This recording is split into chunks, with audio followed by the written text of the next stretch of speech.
She ran barefoot from her father's farm until a cowboy caught up and swept her off her feet. The door slammed behind Katie as she ran into the night. Her bare feet hit the dirt road hard, sending sharp pains up her legs with each step. She didn't care. Behind her, she could hear her father's angry voice cutting through the darkness, demanding she come back. The wedding was tomorrow. He'd arranged everything without asking her once what she wanted. She kept running. The moon hung low over the prairie, giving just enough light to see the fence posts that lined the property. Katie's lungs burned as she pushed herself harder. She'd never been this far from the farmhouse alone, especially not at night. Her cotton dress caught on a thorn bush, tearing at the hem, but she yanked it free and kept moving. Behind her, she heard horses. Her father had sent the ranch hands after her. Of course he had. He couldn't let her embarrass him by running away the night before she was supposed to marry Martin Crawford, the richest landowner in 3 counties.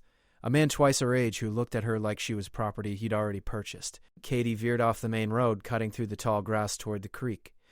The ground grew rougher, small stones digging into her feet. She bit back a cry of pain and pushed through the brush. If she could make it to the water, maybe she could throw them off her trail. The sound of hoofbeats grew closer. She burst through a line of cottonwood trees and nearly fell down the steep bank into the creek. The water rushed past, higher than usual from the spring rains. Katie hesitated for just a moment, looking back at the lights from the farm in the distance. Everything she'd ever known was back there, but so was a life she couldn't stomach living. She stepped into the cold water. The current pulled at her dress immediately, trying to drag her downstream. Katie waded deeper, using the trees along the bank to steady herself. The voices of the ranch hands echoed through the night, calling her name. They were getting closer. Suddenly a different sound cut through the darkness. A single horse, moving fast, but not from the direction of the farm. Katie froze in the waist-deep water, her heart hammering. She looked upstream and saw a rider silhouetted against the moonlight, coming straight toward her. This wasn't one of her father's men. The horse splashed into the creek 20 yards upstream. The rider was tall, wearing a wide-brimmed hat that shadowed his face. He guided his horse through the current with an ease that spoke of years in the saddle. Katie's mind raced. She could try to hide, but the creek offered no cover. She could run, but her legs were already shaking from exhaustion. The ranch hands would catch her within minutes if she left the water. The rider drew closer, and Katie saw he was younger than she'd first thought. Maybe only a few years older than her own 19 years. He pulled his horse to a stop a few feet away, the animal snorting and shaking its head at the cold water. "You're making quite a scene," he said. His voice was calm, almost amused. "I don't need your help," Katie said, though her voice shook from cold and fear. "Wasn't offering any," the cowboy replied. "But those men chasing you seem pretty determined." The voices were closer now. Katie could hear her father's foreman Jack shouting orders to spread out along the creek. The cowboy tilted his head, studying her. "Though I suppose if a lady needed a ride, I wouldn't turn her away." Katie looked back at the approaching lights. She had seconds to decide. "Why would you help me?" she asked. The cowboy shrugged. "Maybe I don't like the odds. 5 men chasing 1 girl through the dark doesn't sit right." He extended his hand down toward her. Katie grabbed it. The cowboy pulled her up behind him in one smooth motion, and Katie barely had time to wrap her arms around his waist before he kicked his horse into motion. They crashed through the creek, water spraying up around them, then up the opposite bank into the cover of thick brush. "Hold tight," he said. Katie pressed herself against his back as branches whipped past them. She could feel the powerful muscles of the horse beneath her, could smell leather and dust and something like pine on the cowboy's shirt. Behind them, shouts erupted as the ranch hands discovered her tracks leading into the water. The cowboy guided his horse through the darkness with a confidence that amazed Katie. He seemed to know every gap in the trees, every clear path through the scrub. They rode hard for what felt like hours, but was probably only 20 minutes, putting distance between them and her father's men. Finally, he slowed the horse to a walk. They'd climbed into the hills that bordered her father's property, into territory Katie had never explored. The moon was higher now, painting everything in silver light. "You can ease up on the grip," the cowboy said. "I'm not planning to throw you off." Katie realized she was squeezing him hard enough to make breathing difficult. She loosened her hold slightly but didn't let go. "Where are you taking me?" "Away from those men, first. After that, I suppose that's your choice." "You don't even know who I am." "Saw a person in trouble. That's enough." They rode in silence for a while, the horse picking its way along a narrow trail. Katie's feet throbbed, and now that the immediate danger had passed, she became aware of how cold she was. Her dress was soaked through, and the night air at this elevation carried a sharp chill. The cowboy must have felt her shivering. He reined in the horse and dismounted, then helped her down. Katie's legs nearly gave out when her feet hit the ground, and he caught her elbow to steady her. "You're hurt?" he said, looking down at her feet. In the moonlight, Katie could see the dark smears of blood. The run through rocks and brush had torn her feet up worse than she'd realized. The adrenaline had masked the pain, but now it came rushing back. "I'll be fine," she said, though she wasn't sure that was true. The cowboy untied his bedroll from behind the saddle and spread it on the ground. "Sit," he ordered, his tone leaving no room for argument. Katie sat. He knelt down and examined her feet with gentle hands, his touch surprisingly careful for someone who looked so rough around the edges. His hat brim still shadowed most of his face, but she could see a strong jaw and the hint of a scar along his cheekbone. "What's your name?" Katie asked. "Cole," he said, not looking up from his inspection of her injuries. "Cole Bennett. I'm Katie. Katie Sullivan." "Sullivan," Cole repeated, and she heard recognition in his voice. "As in Patrick Sullivan, who owns half the valley?" "My father." Cole sat back on his heels, looking up at her now. "So you're the daughter who's supposed to marry Martin Crawford tomorrow." Katie's stomach dropped. "You know about that? Everyone within 50 miles knows about it. Crawford's been bragging about landing Patrick Sullivan's daughter for months. Says it's going to unite the two biggest ranches in the territory." "I'm not a piece of land to be traded," Katie said, anger flaring hot in her chest. "Never said you were." Cole stood and walked to his horse, pulling a canteen and a clean cloth from his saddlebag. He poured water over the cloth and came back to clean her feet. "But running away the night before a wedding is going to cause problems. Big problems. I don't care. Your father will. My father only cares about himself and his business deals." Katie winced as Cole cleaned a particularly deep cut. "He doesn't care what I want. He never has." Cole worked in silence for a moment, wrapping the cloth around her worst injuries. "What do you want?"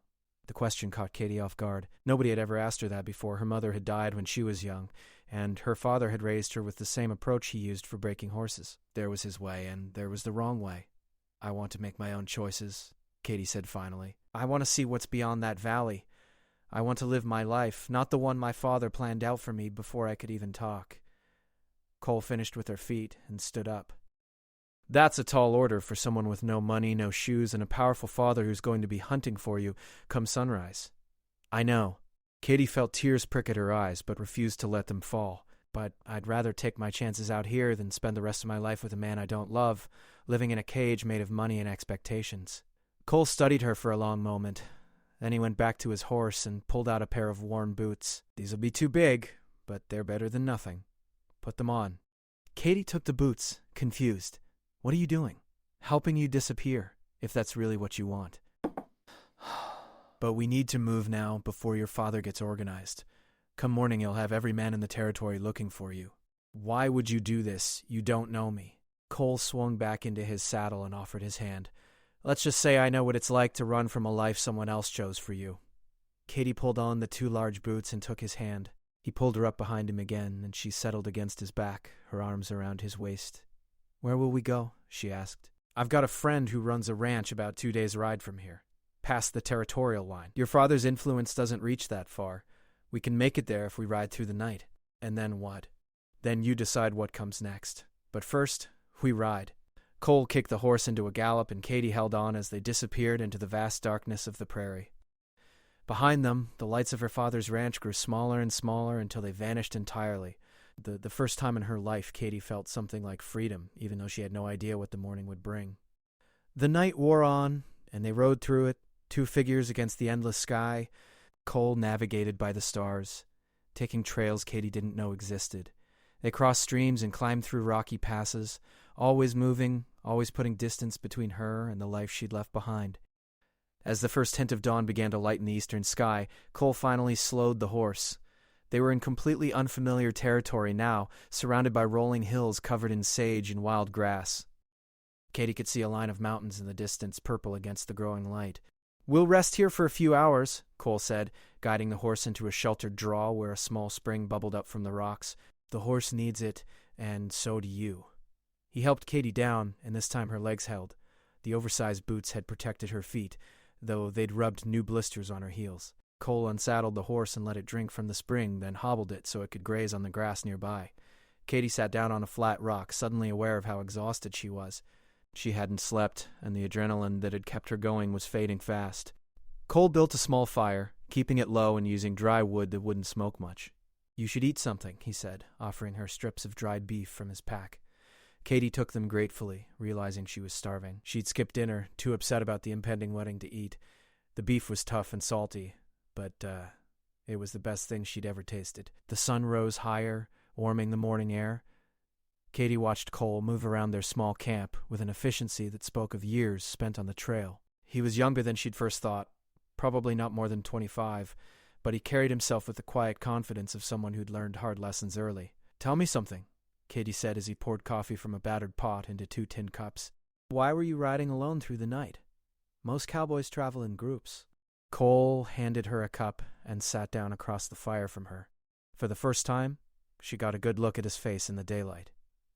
He had dark hair that curled slightly at the edges where it touched his collar, gray eyes that seemed to take in everything at once, and that scar she'd noticed before, a thin white line that ran from his cheekbone down to his jaw. "I prefer my own company," he said simply. "That's not really an answer." Cole smiled slightly, the expression transforming his serious face. "No, I suppose it's not." He sipped his coffee, and Katie waited, sensing he was deciding how much to tell her. "I used to work for a big outfit down south," he said finally. "Owner's son took a liking to gambling, ran up debts he couldn't pay. When the collectors came around, he blamed the missing money on me and some other hands. I didn't stick around to see how that played out." "So you ran." "I left." "There's a difference." Cole's voice was firm. "I didn't do what he accused me of, but I wasn't about to waste time trying to prove it to people who'd already made up their minds. Sometimes the only winning move is to walk away." Katie understood that better than he knew. "Is that why you helped me?" Because you've been where I am?" "Partly. Also because I saw your face when those men were chasing you. You weren't just scared. You were desperate. I've seen that look before, in the mirror." They sat in comfortable silence for a while, drinking coffee and listening to the sounds of the prairie waking up. Birds called to each other from the brush, and somewhere in the distance Katie could hear cattle lowing. "My father will come after me," Katie said quietly. "Not just because I ran, but because of the embarrassment. Martin Crawford's not going to take kindly to being left at the altar." "I figured as much. That puts you in danger, too. If he finds out you helped me, he'll make trouble for you." Cole shrugged. "Trouble and I are old friends. Besides, we'll be across the territorial line by nightfall. Your father's reach ends there. You don't know my father. He doesn't let things go. Then we'll deal with that when it comes." Cole stood and kicked dirt over the fire. "Right now we need to keep moving. We've got a long ride ahead, and the sooner we're out of this territory, the better." Katie got to her feet, wincing as her injured feet protested. Cole noticed and went to his saddlebags, pulling out a small tin. "Salve," he said, handing it to her. "For your feet. It'll help with the pain and keep infection out." Katie took it, touched by his thoughtfulness. She sat back down and pulled off the boots, applying the salve to her cuts and blisters. It smelled strongly of herbs, but felt cool and soothing against her raw skin. While she tended her feet, Cole prepared the horse for travel. He moved with practiced ease, checking the animal's hooves, adjusting the saddle, making sure everything was secure. Katie found herself watching him, appreciating the quiet competence in everything he did. "You're good with horses," she said. "Spent more time with them than people for most of my life. Horses are honest. They don't lie, don't cheat, don't pretend to be something they're not. Is that why you prefer traveling alone? Because people disappoint you?" Cole looked over at her and she saw something flicker in his eyes. Something like that. Katie pulled the boots back on and stood. "Well, I hope I don't add to that disappointment." "You won't," Cole said with certainty. "You're running towards something, not just away from it. That takes courage." "I'm terrified," Katie admitted. "Courage isn't the absence of fear. It's acting despite it." He offered his hand to help her up onto the horse. "Ready?"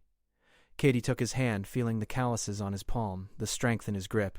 "Ready." They rode through the morning and into the afternoon, following trails that seemed to exist only in Cole's memory. The landscape changed gradually, the gentle hills giving way to rougher terrain. They crossed a wide river at a shallow ford, the horse splashing through water that came up to its belly. On the far side they stopped to let the horse rest and graze. Katie's body ached from the long ride, muscles she didn't know she had protesting every movement. But beneath the physical discomfort she felt something else, a lightness, a sense of possibility. "What's it like?" she asked Cole as they sat in the shade of a lone cottonwood tree. "Living on your own terms, going where you want, when you want?" Cole considered the question. It's harder than most people think. Freedom has a price.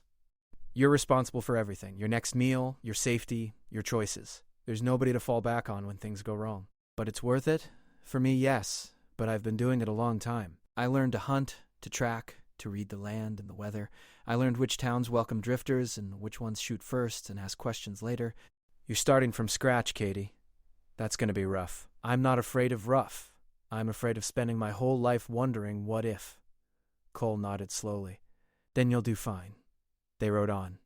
As the sun began its descent toward the western horizon, the land opened up before them into a vast valley. In the distance, Katie could see buildings, a small town nestled against the foothills of the mountains. That's Redemption, Cole said, last town before the territorial line. We'll stop there for supplies, then push on to my friend's ranch. It's another half-day's ride beyond. Is it safe? To stop in town, I mean? Should be. Word of your disappearance won't have spread this far yet. We'll keep our heads down, get what we need, and move on quickly. As they approached Redemption, Katie felt her anxiety rising again. What if someone recognized her? What if word had somehow reached here already? But Cole seemed unconcerned, guiding his horse down the main street with casual confidence. The town was small, just a dozen buildings clustered around a dusty main road. A general store, a saloon, a church, a few houses. People moved about their business, paying little attention to the newcomers. Cole tied his horse to the rail outside the general store. Wait here, he told Katie. I'll get what we need. But before he could go inside, the door to the saloon burst open and 3 men stumbled out, clearly drunk despite the early hour. They saw Katie and immediately changed direction, heading toward her. Well, one of them slurred, a big man with a thick beard and small, mean eyes. What do we have here? Pretty little thing all alone. Katie's heart hammered. She looked for Cole, but he'd already gone into the store. The bearded man grabbed the horse's bridle, preventing any escape. Where you headed, sweetheart? Maybe we can show you some hospitality. Leave me alone, Katie said, trying to sound brave. The man laughed. Oh, she's got spirit. I like that. The other 2 circled around, cutting off any avenue of escape. Katie's mind raced. She could scream, but would anyone help? This was a rough town on the edge of civilization. Maybe nobody cared what happened to a stranger. Then Cole stepped out of the store. Cole moved so fast Katie almost missed it. One moment he was standing in the doorway of the general store, the next he was between Katie and the 3 men, his hand resting on the grip of the pistol at his hip. The lady told you to leave her alone, Cole said, his voice quiet but carrying an edge that made the hair on Katie's neck stand up. The bearded man released the horse's bridle and turned to face Cole.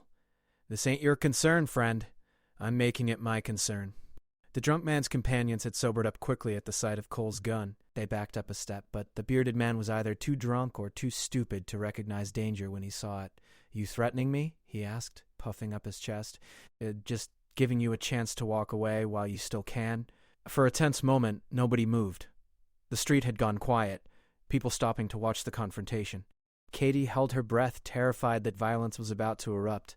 Then a new voice cut through the tension. That'll be enough, Wade. An older man stepped out of the sheriff's office across the street. He wore a tin star on his vest and carried himself with the authority of someone used to being obeyed. His hair was silver, but his eyes were sharp, and he moved with the ease of a man still in his prime. The bearded man, Wade, turned to face the sheriff. Just having a conversation, Sheriff Hayes. Looked like harassment to me. You and your friends move along before I run you in for disturbing the peace. Wade glared at Cole, then at Katie, then back at the sheriff. But whatever fight had been in him drained away. He muttered something under his breath and stalked off, his companions following close behind. The sheriff walked over to where Cole and Katie stood. He looked him over with a lawman's practiced eye, taking in Katie's torn dress, the oversized boots, Cole's trail-worn appearance. Name's Jacob Hayes, he said. Sheriff of this town, such as it is. You 2 passing through? Yes, sir, Cole said, his tone respectful but wary. Just stopping for supplies. Hayes nodded slowly. Where you headed? Across the line. The sheriff's eyes lingered on Katie. That your wife? Cole hesitated for just a fraction of a second. She is. Katie's eyes widened, but she managed to keep her expression neutral. The lie hung in the air between them. Hayes didn't look convinced. Uh-huh. And what's your name, ma'am? Katie's mind went blank. She couldn't use her real name, but she couldn't think of another one either. The silence stretched too long. Kate Bennett, Cole said smoothly. She's tired from the road. We've been traveling for 3 days straight. Bennett, Hayes repeated.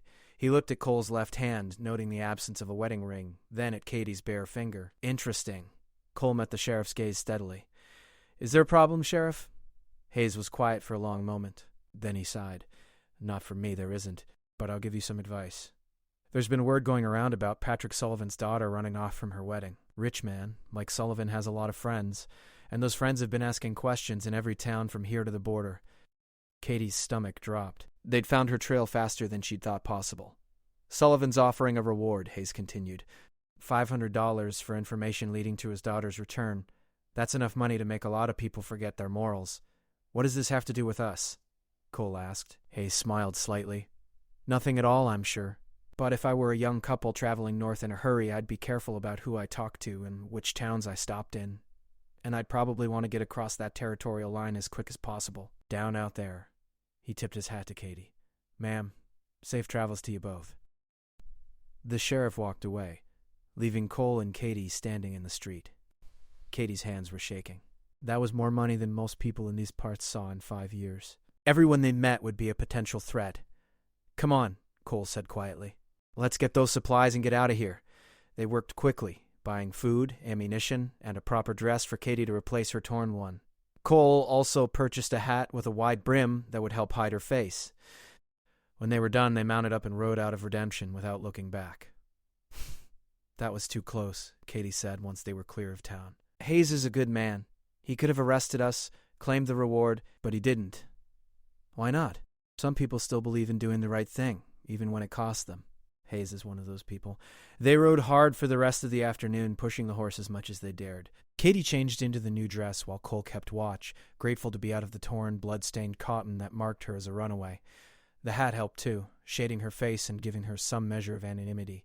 As darkness fell, they crossed a small creek, and Cole pulled up short. In front of them, a weathered post marked the territorial line. Beyond it lay land that was technically outside her father's jurisdiction. We made it, Katie said, hardly believing it. First hurdle cleared, Cole agreed. But we still have another half day to my friend's ranch. We'll camp here tonight. Cross over at first light. They made camp in a small grove of trees near the creek. Cole built a fire and cooked beans and bacon in a skillet while Katie tended the horse. She was learning, watching how Cole did things and trying to memorize the small skills that would help her survive on her own. After they ate, they sat by the fire, not talking much. Katie was exhausted, but her mind wouldn't stop racing. She'd done it. She'd actually escaped. But at what cost? She'd left behind everything and everyone she'd ever known. Her father would be furious, humiliated. Martin Crawford would feel slighted, and men like him didn't forget slights. You're thinking too much, Cole said, breaking into her thoughts. How can you tell? You've got that look people get when they're worrying about 10 things at once. He poked at the fire with his stick. You can't change what's behind you. All you can do is decide what comes next. And what comes next for me? That's your choice. My friend, the one who owns the ranch across the line, he's always looking for help. His wife runs a boarding house in addition to the ranch. You could work there, earn your keep while you figure things out. And you? What will you do? Cole shrugged. What I always do, move on. Find work where I can, keep riding. Something twisted in Katie's chest at the thought of Cole leaving. In less than a day, this quiet cowboy had become her lifeline, the one constant in a world that had turned upside down. Don't you ever get lonely? She asked. Always moving, never settling down? Sometimes, Cole admitted. But lonely is better than trapped. Katie understood that. She'd been surrounded by people her whole life, and had never felt more alone than in the weeks leading up to her arranged marriage. Thank you, she said quietly, for helping me, for risking yourself for a stranger. You're not a stranger anymore, Katie Sullivan. It's Kate Bennett now, remember?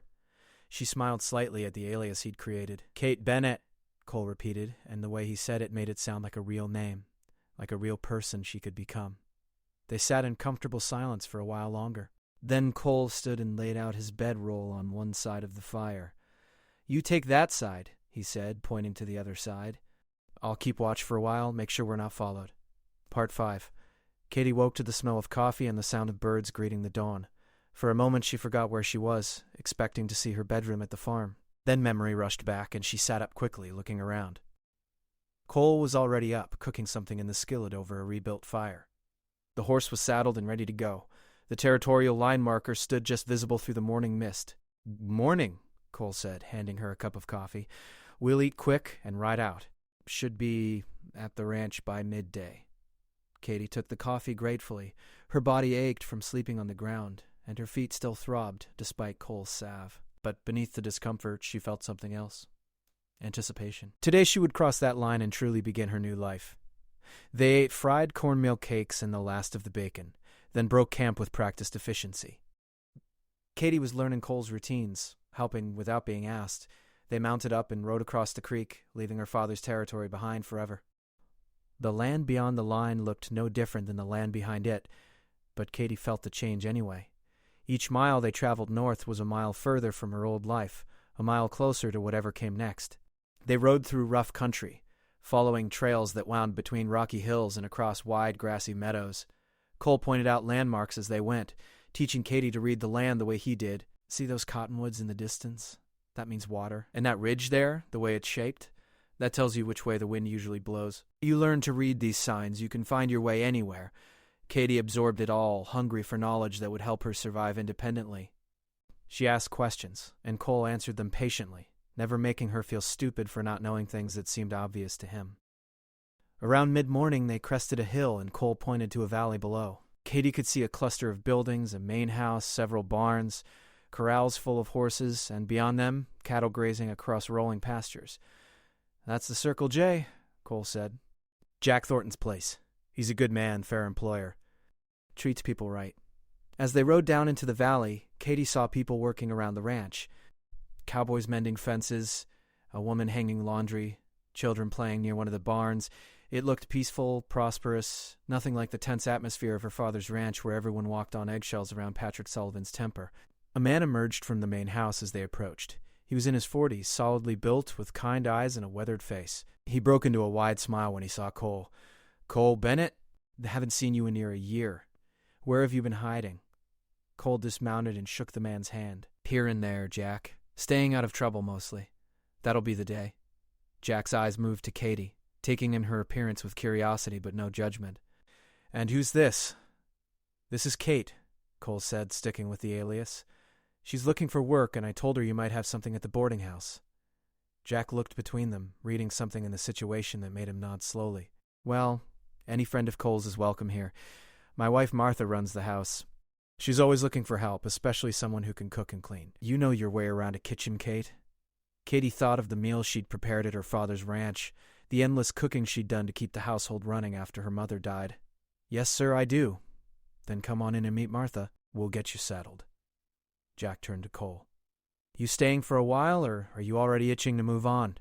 I'll stay a few days if you've got work for me." "Always got work for a good hand. Come on, both of you." Jack led them to the main house, calling out for his wife. A woman appeared in the doorway, wiping her hands on her apron. She was around Jack's age, with graying brown hair and a warm smile that immediately put Katie at ease. "Martha, this is Kate. Cole brought her by, said she's looking for work at the boarding house." Martha looked Katie over with a practiced eye, seeing past the trail dust and exhaustion to something beneath. "Can you cook?" "Yes, ma'am." "Can you clean without complaining about it?" "Yes, ma'am." "Can you handle rowdy cowboys who think charm makes up for bad manners?" Katie thought of all the ranch hands she'd managed at her father's place. "I can handle them." Martha smiled. "Then you're hired. Come on, I'll show you where you'll be staying and what needs doing." Cole caught Katie's eye and nodded slightly, a gesture that said everything would be all right. Then Jack was leading him away toward the barns, talking about horses and cattle and ranch business. Martha took Katie through the main house and out to a separate building behind it. The boarding house was clean and well-maintained, with a dozen small rooms upstairs for ranch hands and travelers, and a large common area downstairs with a kitchen and dining room. "We feed the hands 3 meals a day," Martha explained.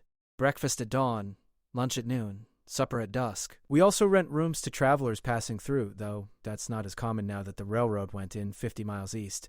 You'll help with the cooking, cleaning, laundry, and general upkeep. In exchange, you get room, board, and a small wage. How does that sound?" "It sounds perfect," Katie said, meaning it. Martha showed her to a small room at the back of the house. It had a bed, a washstand, and a window that looked out over the valley. It was simple, sparse, but it was hers. Nobody could make her leave it. Nobody could force her into a marriage she didn't want. For the first time in her life, Katie had a space that belonged to her alone. "Get yourself cleaned up and rested," Martha said. We'll start you on light duties tomorrow, let you ease into it. You look like you've had a rough few days." After Martha left, Katie sat on the bed and looked around her new room. She thought about her bedroom back at the farm, with its fine furniture and fancy curtains. She thought about the life she'd been supposed to live, married to Martin Crawford, mistress of a grand house, respected and wealthy and utterly miserable, and she smiled. That evening, Martha invited Katie to join the family for supper in the main house. Jack and Martha's 3 children were there, ranging from 8 to 15, and Cole sat at the table looking more relaxed than Katie had yet seen him. The meal was simple but delicious, roast chicken and vegetables from Martha's garden. The conversation flowed easily, full of laughter and stories. Jack's children asked Cole about his travels, and he entertained them with tales of strange towns and stranger people he'd met on the road. Katie watched him, seeing a different side of the quiet cowboy who'd rescued her. With his family, Cole let his guard down, smiled more, even laughed. It made her realize how much he kept hidden most of the time. After supper, Cole walked Katie back to the boarding house. The sun was setting, painting the sky in shades of orange and pink. "You did good today," Cole said as they stood outside the boarding house door. "Martha likes you. Jack does too. You'll be safe here." "When are you leaving?" Katie asked, dreading the answer. "Few days, maybe a week. Jack's got some horses that need breaking, and I could use the work pod, and then I move on. That's what I do, Kate." Katie wanted to ask him to stay, but she knew she had no right. He had already done more for her than she had any reason to expect. She couldn't ask him to change his whole life just because she didn't want to say goodbye. "Will you come back? Someday?" Cole looked out at the darkening prairie, his expression unreadable. "Maybe. The Circle J has always been a good place to rest between travels. I usually come through once or twice a year. It wasn't a promise, but it wasn't a no either." Katie decided that was enough. "Thank you," she said again. "For everything. You thanked me already. I'll probably thank you 100 more times before you leave." Cole smiled, that rare expression that transformed his face. "You're going to do fine here, Katie Sullivan. Better than fine. You're going to build a good life for yourself." "Kate Bennett," she corrected softly. Katie Sullivan stayed behind at that farm. "I'm somebody new now." "Kate Bennett," Cole agreed. He tipped his hat to her and turned to go. Katie watched him walk away, this mysterious cowboy who'd appeared out of nowhere to save her. She thought about the week ahead, learning her new job, making friends with Martha and the children, building a life of her own choosing. She thought about Cole leaving, riding off to whatever adventure called to him next. And she realized that even though her heart ached at the thought of him going, she was grateful. He'd given her the most precious gift anyone could offer, the chance to choose her own path. Whatever came next, wherever life took her, she would always remember the cowboy who caught up to her in the creek and swept her off her feet, not into a fantasy, but into freedom. The stars came out one by one over the Circle J Ranch, and Kate Bennett stood beneath them, no longer running, finally home.